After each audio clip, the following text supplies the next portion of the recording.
अगर आपको लगता है कि युद्ध सिर्फ मिसाइलों और बमों से लड़ा जाता है तो जरा रुकिए और आज की इस खबर को ध्यान से समझिए, क्योंकि इस बार गोलियां नहीं चली, लेकिन एक ऐसा कदम उठाया गया है जिसने पूरी दुनिया की अर्थव्यवस्था, तेल बाजार और जियोपॉलिटिकल पावर गेम को हिलाकर रख दिया है।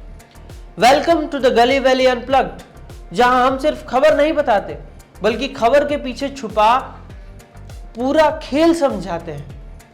आज की कहानी शुरू होती है एक ऐसे कदम से जो दिखने में छोटा लग सकता है, लेकिन इसका रिपल इफेक्ट पूरी दुनिया को प्रभावित कर सकता है। यूनाइटेड स्टेट्स ने ईरानियन ऑयल टैंकर को सीज कर लिया है। जी हां, समुद्र के बीचों बीच एक ऐसा मूव जिसे कुछ लोग लॉ एनफोर्समेंट कह रहे हैं और कुछ इसे सीधा सीधा इकोनॉमिक वॉरफेयर।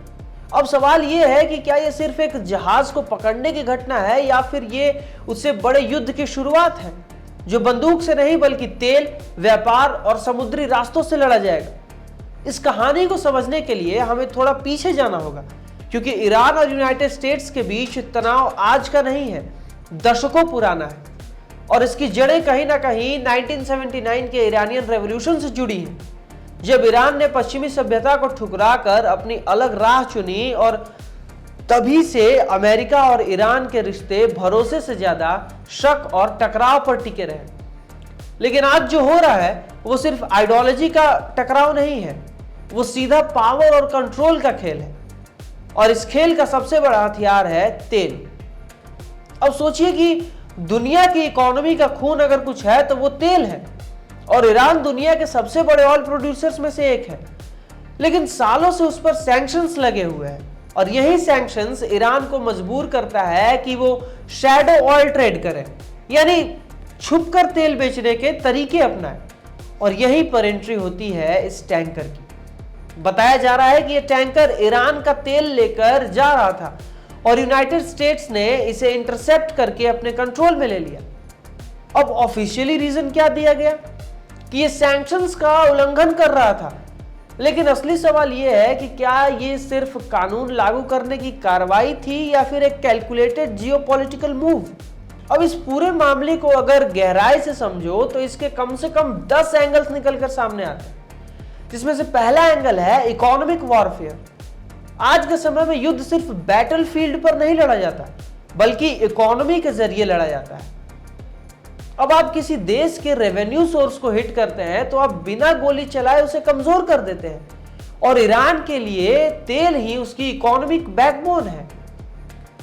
दूसरा एंगल यह जाता है कि मैसेज सेंडिंग स्ट्रेटेजी। यह कदम सिर्फ उस टैंकर के लिए नहीं था, यह एक मैसेज है कि अगर तुम सैंक्शंस को बाईपास करोगे तो हम तुम्हें रोकेंगे। और यह मैसेज सिर्फ ईरान को नहीं बल्कि उन सभी देशों को है जो ईरान से सीक्रेटली तेल खरीद रहे हैं। तीसरा एंगल आता है स्ट्रेट ऑफ हॉर्मुज का कंट्रोल। दुनिया का लगभग 20% तेल इस रास्ते से गुजरता है। अगर यह इंस्टेबिलिटी बढ़ती है तो पूरा ग्लोबल मार्केट हिल जाएगा और टैंकर सीज करने के इस टेंशन को बढ़ाने के लिए यह एक ट्रिगर पॉइंट हो सकता है। अब जरा खुद से सवाल पूछिए कि अगर ईरान जब कोई कदम उठाता है तो क्या होगा? क्या वो भी किसी अमेरिकन शिप को टारगेट करेगा? क्या वो इस रूट को डिसरप्ट करेगा? और अगर ऐसा हुआ तो क्या दुनिया तेल की क्राइसिस की तरफ बढ़ेगी?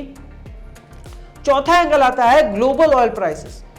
जैसे ही ऐसे खबर आती है तो मार्केट रिएक्ट करता है, ऑयल प्राइसेस बढ़ते हैं, स्टॉक मार्केट गिरता है और इसका सीधा असर आम आदमी की जेब पर पड़ता है।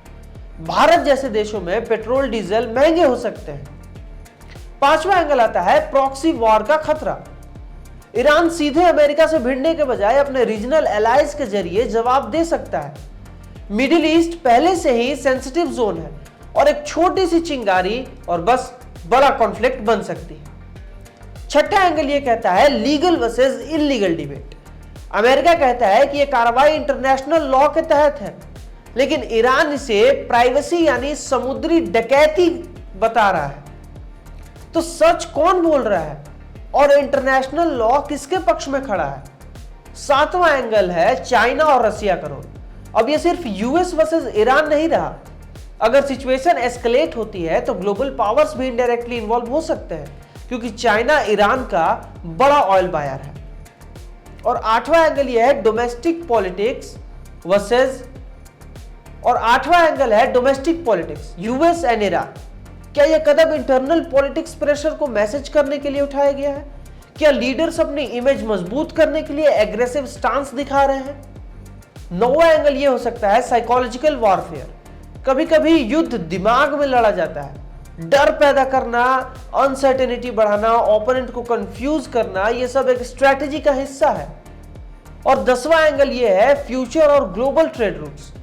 अगर ऐसे इंसिडेंट्स बढ़ते हैं तो क्या कंट्रीज अल्टरनेटिव रूट्स ढूंढेगी? क्या ग्लोबल ट्रेड का नक्शा बदल जाएगा? अब इन सभी एंगल्स को जोड़कर देखिए तो ये सिर्फ एक टैंकर की कहानी नहीं, ये एक ऐसे डोमिनो इफेक्ट की शुरुआत बन सकती है जो पूरे दुनिया को प्रभावित करेगी। और सबसे बड़ा सवाल, आगे क्या? क्या ईरान चुप बैठेगा? क्या यूनाइटेड स्टेट्स और एग्रेसिव होगा? क्या यह टेंशन वॉर में बदलेगा या डिप्लोमेसी इसे रोक लेगी? इतिहास हमें बताता है कि छोटे छोटे इंसिडेंट्स ही बड़े कॉन्फ्लिक्ट्स की शुरुआत बनते हैं। और आज हम शायद उस मोड़ पर खड़े हैं जो अगली बार और आज हम शायद उस मोड़ पर खड़े हैं तो अगली बार जब आप पेट्रोल पंप पर खड़े हो और कीमत बढ़ी हुई देखें तो याद रखिए ये सिर्फ डिमांड सप्लाई का खेल नहीं, इसके पीछे कहीं ना कहीं समुद्र में चल रहे ये जियोपॉलिटिकल चेस गेम भी जिम्मेदार है।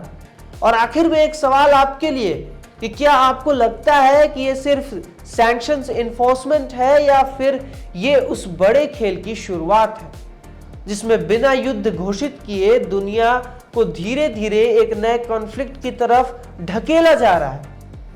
यही असली कहानी और यही है असली खेल। वीडियो में अब तक बने रहने के लिए आपका बहुत बहुत धन्यवाद। ऐसे ही हमारे साथ जुड़े रहिए और देखते रहिए द गली वैली अनप्लग्ड।